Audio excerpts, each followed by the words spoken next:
দেশের বিভিন্ন স্থানে সভা সমাবেশ মানববন্ধন সহ আরও কিছু খবর জানাচ্ছেন লামিয়া তানজিন মাহমুদ।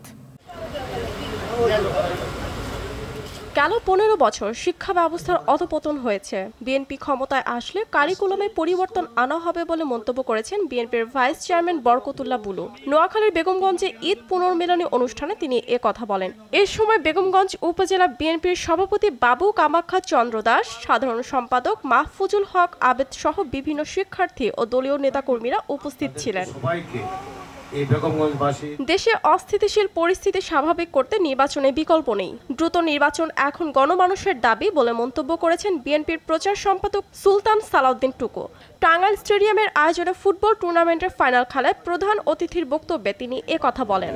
এর মধ্যে থেকে ইনশাআল্লাহ জনগণের আস্থা অর্জনে কাজ করতে দলের নেতাকর্মীদের প্রতি আহ্বান জানিয়েছেন বিএনপির কেন্দ্রীয় নেতা ও ভান্ডারিয়া উপজেলা বিএনপির আহ্বায়ক আহমেদ সোহেল মঞ্জুর সুমন। পিরোজপুরে কাউখালীতে নেতাকর্মীদের সঙ্গে ঈদ পরবর্তী শুভেচ্ছা বিনিময় অনুষ্ঠানে তিনি কথা বলেন। এ সময় কাউখালী উপজেলা বিএনপির আহ্বায়ক এস.এম. আহসান কবির, উপজেলা বিএনপির সদস্য সচিব এইচ.এম. দিন মোহাম্মদ, বিএনপি নেতা ও বিশিষ্ট ব্যবসায়ী আহমেদ ফয়সাল অপু সহ বিএনপি ও অঙ্গ সংগঠনের নেতৃবৃন্দ উপস্থিত ছিলেন।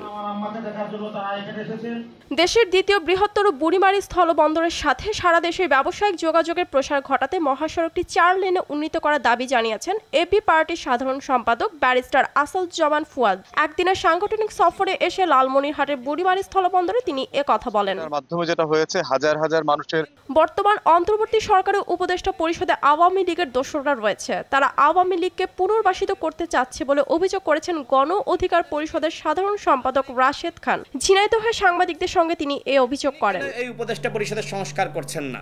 নোয়াখালীর কবিরঘাট উপজেলার ৭ বছর বয়সী ২ যমজ বোনকে ধর্ষণের ঘটনায় ভিকটিমদের আইনি সহায়তা প্রদান, তাদের পরিবারের নিরাপত্তা নিশ্চিত সহ সার্বিক দায়িত্ব নিয়েছেন জাতীয়তাবাদী দল বিএনপির ভারপ্রাপ্ত চেয়ারম্যান তারেক রহমান। নোয়াখালী আইনজীবী সমিতির অডিটোরিয়ামে এক সংবাদ সম্মেলনে বিষয়টি নিশ্চিত করেন জেলা আইনজীবী ফোরামের সদস্য সচিব অ্যাডভোকেট নুরুল আমিন।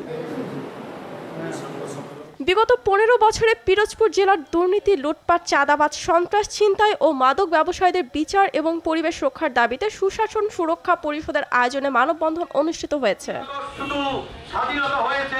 জামালপুর জেলা জজ কোর্টের প্রধান পাবলিক প্রসিকিউটর অ্যাডভোকেট আনিসুজ্জামান গামা বকশীগঞ্জ পৌর বিএনপির সভাপতি নির্বাচিত হওয়ায় সংবর্ধনা দেওয়া হয়েছে।